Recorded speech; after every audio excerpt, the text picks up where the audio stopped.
রাস্তাকে মোকাবেলা করে বেরিয়ে ব্রিজে উঠতে হবে।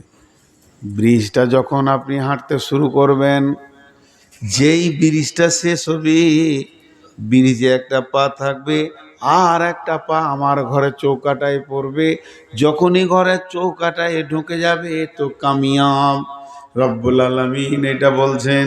তাহলে এই পথের পাথিওলাও কোন কোন জিনিস তোমার দরকার আছে, সূরা বাকারায় 8খানা জিনিসের কথা আল্লাহ বলেছেন। এবার আপনারা গুনেলেন, যালিকাল কিতাবু লা রাইবা ফীহি হুদাল লিল মুত্তাকিন আল্লাযীনা ইউমিনুনা বিল গায়বি ওয়া ইউকিমুনাস সালাতা ওয়া মিম্মা রাযাকনাহুম ইউনফিকুন ওয়াল্লাযীনা ইউমিনুনা বিমা উনজিলা ইলাইকা ওয়া মা উনজিলা মিন ক্বাবলিকা ওয়া বিল আখিরাতি হুম ইউকিনুন। এবার আল্লাহ এই একটা কথা বলার পর বলছে, উলাইকা আলা হুদাম মির রাব্বিহিম, উলাইকা আলা হুদাম মির রাব্বিহিম।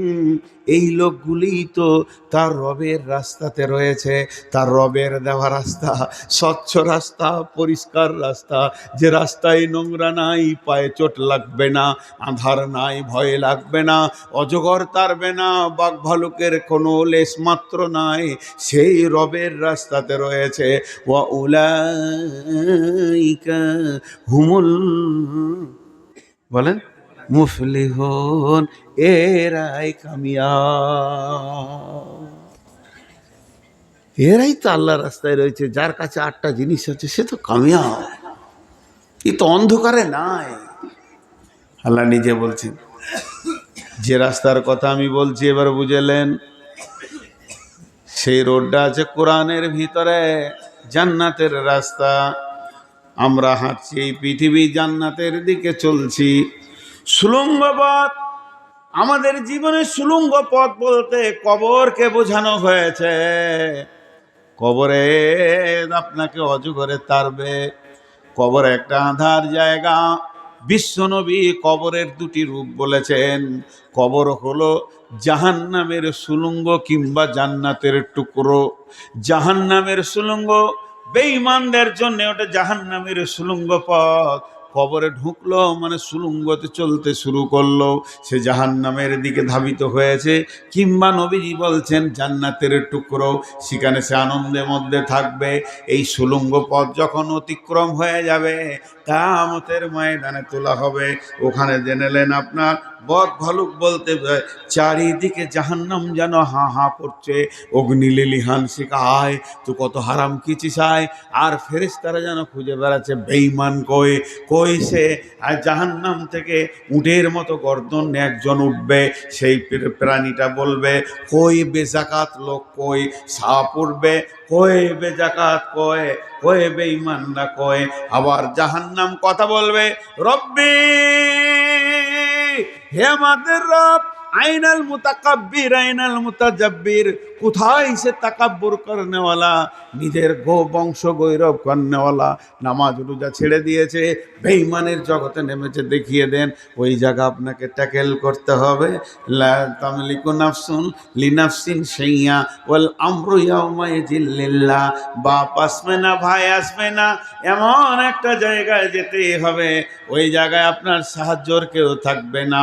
আল্লাহ তাবারাক ওয়া তাআলা বলছেন, নবী হে ইয়াসআলুনাকা আনিস সাআতি আইয়ানা মুরসাহা, হে নবী তোমাকে কিয়ামত সম্পর্কে জিজ্ঞাসা করা হচ্ছে, সেটা কবে হবে বলে দাও। ফিমা আনতা মিন যিকরাহা, এখানে আমার কোনো বলার কিছু নাই, এর ব্যাপারে আমি কিছুই জানি না। ইলা রব্বিকা মুনতাহাহা, এর গোটাটাই রয়েছে তোমাদের রবের কাছে, আমানত আছে। সেই রব কবে কিয়ামত করবে সেই দিন হবে। তুমি কি এত বড় হিরো হয়ে গেছো, কিয়ামতের সামানগুলোকে রেডি করেছো? জানো কিয়ামত কাকে বলে? ইয়াউমা ইয়ারাউনাহা, ইয়াউমা ইয়ারাউনাহা কান্নাহুম ইয়াউমা ইয়ারাউনাহা লাম ইয়ালবাসু ইল্লা শিয়াতান আও দুহাহা। মানুষকে যখন কিয়ামতের মাঠে তুলে কমপ্লিট করে দেয়া হবে, হাসরবাসী বলবে পৃথিবীতে এক সকাল কিংবা এক সন্ধ্যা ছিলাম। ছেলে পেলে হয়নি, 12টা ছেলের মা, কত প্রসব যন্ত্রণা। তোমার ছেলে না, জানি না ছেলে হবে, আমি তো এক সকাল সন্ধ্যা ছিলাম, এর মধ্যে ছেলে হবে? বিশ্বাস করবে না, ব্যবসা বাণিজ্য ডাম্পার, টাকা পয়সা কিছু নেই। এক সকাল ছিলাম। আমি পুবার থেকে আসছি, আমার বাড়ি থেকে রঘুপুর, গাড়ি হাঁ হাঁ করে দৌড়ছে। মাত্র একবার দাঁড়িয়েছি রাইখার মসজিদে, ইমাম সাহেবটা খুব মহব্বতের। বললাম ভাই ঘরে এসে গোসল করেই বেরিয়ে যাচ্ছি ধুলিয়ান থেকে এসে, কিচ্ছু খাইনি, লাল চা জোগাড় করো বিনা চিনির, সুগার। তো চায়ের দোকানে যাব না, তুমি বিনা চিনির লাল চা জোগাড়। কতক্ষণ আসবে? এই 20 মিনিটে ঢুকে যাব। শুধু মসজিদে দাঁড়ালাম, দেখছি চা রেডি আছে, লাল চা, সুগার ফ্রি, 1 কাপ চা খেলাম আর 2টি মুড়ি খেলাম, আবার গাড়ি ছাড়লাম। এখন যদি কেউ বলে রাই খাই কতক্ষণ ছিল, কাপ চা খেয়েছি, কিছুক্ষণ ছিলাম, 1 কাপ চা খেয়েছি। তো এইরকম কাউকে যদি কিয়ামতের মাঠে বলা হয় তুমি দুনিয়াতে কতক্ষণ ছিলে, আল্লাহ বলছে, ও বলবে ইল্লা আশিয়াতান আও দুহাহা, একটা সকাল কিংবা একটা সন্ধ্যা ছিলাম, এর বেশি পৃথিবী হলে আমি কিছু বুঝি না। অথচ আমি এই পৃথিবীতে 54 বছরকে চেটে খেয়ে নিলাম, 54 বছর হজম করে দিলাম, এটাকে বলবে এক সকাল কিংবা এক সন্ধ্যা। আল্লাহ তাবারক ওয়া তাআলা বলছেন, ওই কিয়ামতটা যখন পেরিয়ে যাবি, তোর সামনে আসবে একটা ব্রিজ, পুলসেরাত, ওখানে তোকেই উঠতে হবে। ওয়াই মিনকুম ইল্লা ওয়ারিদুহা কানা আলা রাব্বিকা হাতমান মাকদিয়া।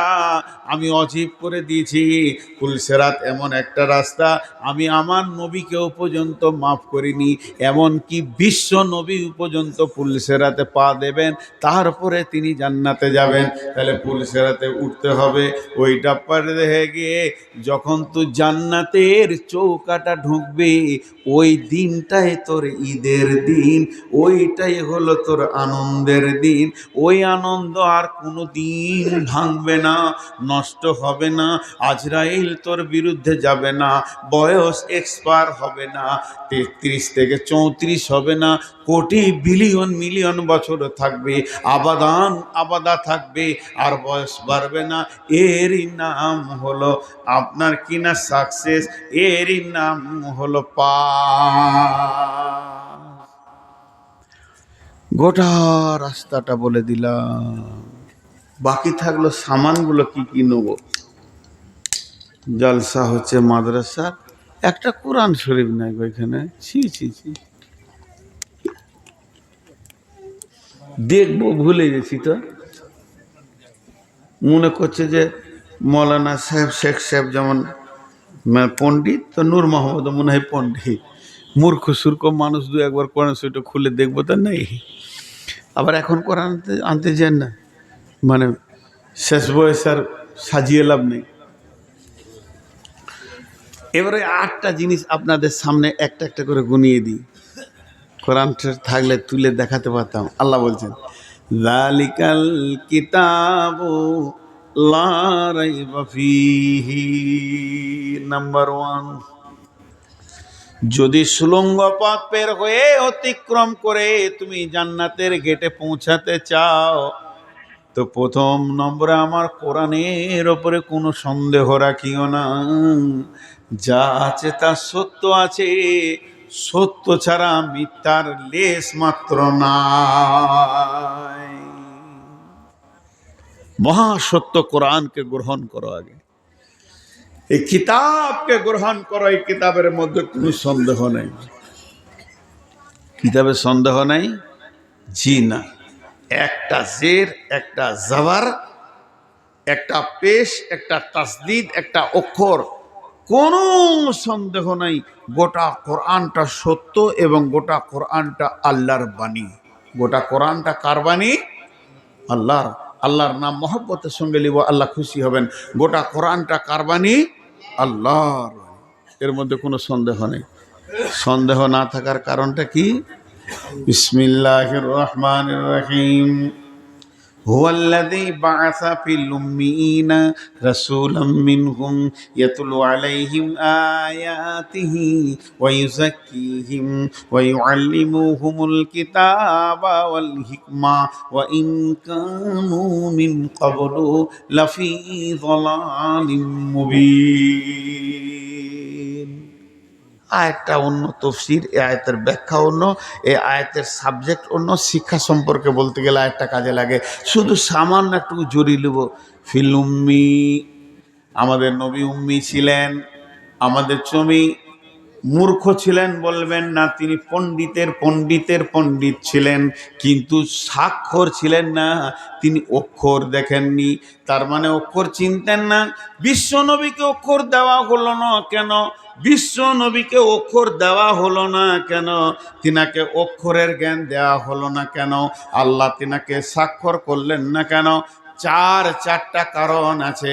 দুটো দুর্বল কারণ আর দুটো সবল কারণ। দুর্বল কারণ একটা বলছে মানুষ মা বাপ ছিল না, পড়াবে কে, এটা দুর্বল কারণ। দ্বিতীয় কারণ হচ্ছে সারা পৃথিবীর লোক অক্ষরের মাধ্যমে শিক্ষিত, আমার নবী বিনা অক্ষরে শিক্ষিত, আরও দামি হলো। আমার নবীকে কোনো অক্ষর লাগে না, আরও শিক্ষিত। 3 নম্বর সব থেকে এটা হলো আপনার কিনা, এটা কারণ যে আল্লাহ চায়নি যে আমার নবীকে কেউ পড়াক। কার বুকে এত সাহস আছে, কার বুকে এত পাটা আছে, কার হিম্মত আছে বলবে মোহাম্মদ আয় আমার কাছে পড়? এই হিম্মতটা কারও হবে না। কেউ আমার নবীর শিক্ষক হোক, এটা আল্লাহ চাননি। যদি একবার কেউ নবীজির শিক্ষক হয়ে যেতেন তাহলে তো নবীর থেকে সম্মান পেয়ে যেতেন। আর সব থেকে যে নির্যাস কারণ, সব থেকে যেটা সলিড কারণ, আল্লাহ তাবারক ওয়া তাআলা তার নবীর মাধ্যম দিয়ে গোটা কোরআনটাকে নাজিল করছেন। আল্লাহ তাবারক ওয়া তাআলা তার নবীর মাধ্যম দিয়ে গোটা কোরআনটাকে নাজিল করছেন। এর জন্যই নবীকে নিরক্ষর করে দিলেন, যাতে করে কেউ না বলে যে এটা আল্লাহর বাণী লয়। এখানে নবী মুহাম্মদ দুটা কলম ভরে দিয়েছে, দুইটা অক্ষর ভরে দিয়েছে, দুটা ভাষা ভরে দিয়েছে। এটা আবু জাহেল বলেনি, এটা আবু সুফিয়ান বলেনি, এটা উমাইয়া বলেনি, বেঈমান উতবা উতাইবা সাইবা কেউ বলতে পারেনি যে কোরআনের ভিতরে আমার নবী আখিরি নবী 2 অক্ষরে লিখে দিয়েছে। কেন? সবাই জানতো এটা তার লেখা নয়, সেহেতু সে লিখতে পড়তে জানে না। এই কোরআনটাকে কিয়ামত পর্যন্ত সলিড রাখার জন্য আল্লাহ তার নবীকে নিরক্ষর করে দিলেন। কিন্তু ভাইরে আল্লাহ চ্যালেঞ্জ দিয়েছেন, ওয়া ইন কুনতুম ফি রাইবিম মিম্মা নাযালনা আলা আবদিনা ফাতু বিসূরাতিম মিন মিসলিহি ওয়া দুউ শুহাদাআকুম মিন দুনিল্লাহি ইন কুনতুম সাদিকিন।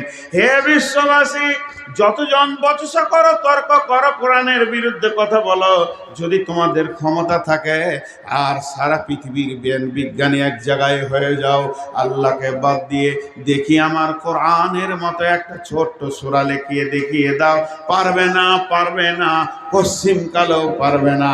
অতএব এই কোরআনের উপরে 100% বিশ্বাস রাখতে হবে।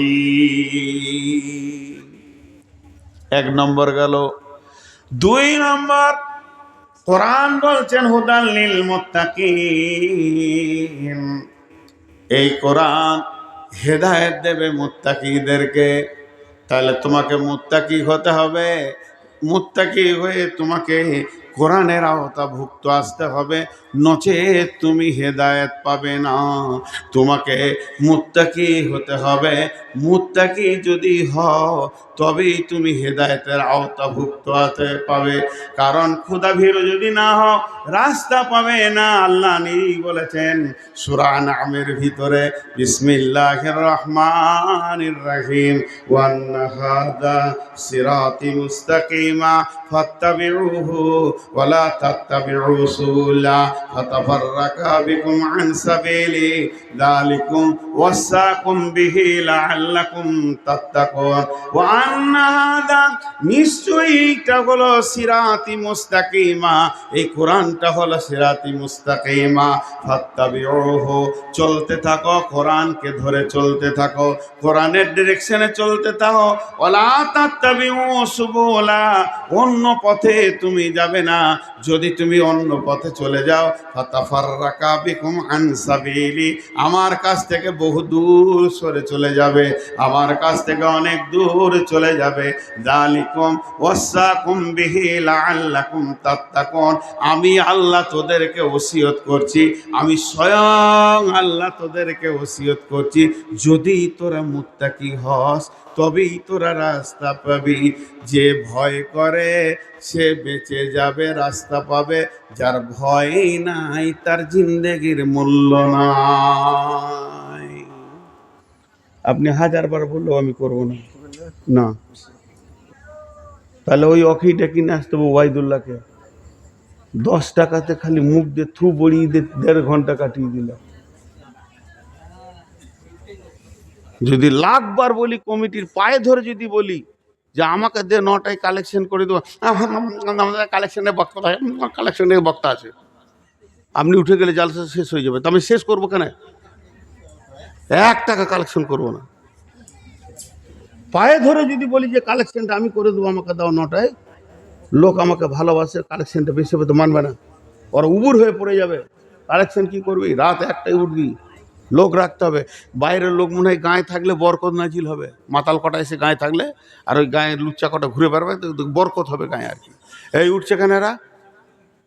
ওই ওই উঠছে কেন? আমি কোরআন শরীফের বাইরে কথা বলছি নাকি আপনাদেরকে? কেন কোরআনের বাইরে কথা হচ্ছে? চলে যাচ্ছে। আমি রোগা মানুষ বসে পানি খেয়ে চালাইছি আর ফ্যাক ফ্যাক করে হেসে চলে যাচ্ছে। দেবার কমিটিকে বলবে যারা 12টায় দিও, বেয়াদবের দল। হেদায়েতের কথা বলছি, একটা কোরআনের বাইরে বলিনি।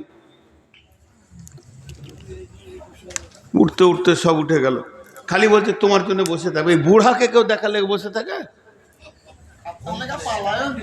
হ্যাঁ হ্যাঁ 13টা আছে, 13টা। প্রথমে যে ভিড়টা ছিল আছে এখন? সুবহানাল্লাহ, আজীব ব্যাপার। আমাকে সবাই পাগলা বানাইছে গো। জি, বিসমিল্লাহির রহমানির রহিম। সব কোরআন থেকে বলছি, আজকে নিয়ত করেছি, আর এটা বাড়ি থেকে নিয়ত করে এসেছিলাম যেটা বলবো, খালি মানুষ চলে গেছে তো মনটা ভেঙে গেছে। আল্লাহ তাবারাক ওয়া তাআলা বললেন হুদাল লিল মুত্তাকিন। এই তাফসীর ইবনে কাসির একটা ঘটনা এনেছেন, উবাই ইবনে কাব রাদিয়াল্লাহু তাআলা আনহু বর্ণনা করছেন। ঘটনাটা হচ্ছে হযরতে উমারের জামানার ঘটনা। হযরতে উমার ভরা মজলিসে বলছে, হাগো তোমরা যতগুলো লোক আছো, রসুলের কাছ থেকে কেউ আল্লাহর ভয় সম্পর্কে শুনেছ? দিলে ভয় থাকলে মানুষ হেদায়েত পায়। কোরআন বলছে সে কবরে বেঁচে যাবে, হাসরে বেঁচে যাবে, জান্নাত যাবে। তো ভয় কাকে বলে এটা রসুলের কাছ থেকে শুনেছ? তোমরা কেউ শুনেছ? এটা বলছেন উমার। খলিফা উমার যখন এটা বলছে তখন একটা সাহাবী হাত তুলছে, আমিরুল মুমিনিন আমি শুনেছি। তাহলে তা বলে কি উমার জানতেন না? উমার জানতেন। উমার চাইছে আমি আরেকজনের কাছে শুনবো, আমার দিলটা আল্লাহর ভয় সঞ্চার হবে, আল্লাহর ভয় আসবে আমার দিলে, আমিও একটা হেদায়েতের রাস্তা পেয়ে যাব। তাই উবাই ইবনে কাবকে বললেন, উবাই ইবনে কাব রে আয়, একবার আল্লাহ রসুল কাকে আল্লাহর ভয় বলেছে বুঝিয়ে দে। আরে ওকে হাতটা ধরে বার করে দেন রে ভাই, তখন থেকে চোখের সামনে খালি একবার ডান দিকে বাঁ দিকে করছে। যাবে তো চলে যা রে বাবা, এমনি সুগারের রুগীকে বিরক্ত করছে। দুটোই বুড়া আর জ্বালাইছে এখানে, এত বুড়ি টান চলে দিচ্ছে। আর আধ ঘন্টা থাকতে পারছি না। বকলাম, তবে চলে গেল। রাস্তায় যেতে যেতে বললো খুব খচ্চর, শালা বায়ান ভালো করে কিন্তু এমনি মিজাজ খুব কড়া। আর আমার মতো নরম মিজাজের কেউ আছে ভাই, না মিশলে বুঝবে কি করে? হ্যাঁ, দুঃখ লাগে কিছু জিনিস মা বুঝে না। পরশু দিন এক জালসাতে দুঃখ করে বলছি, সুগারের রুগীকে যদি পেশাব লাগে না, ও কাপড়ে হয়ে যাবে। সময় দেয় না আল্লাহ। এখন যদি একবার নিয়ত করি যে পেশাব লেগেছে,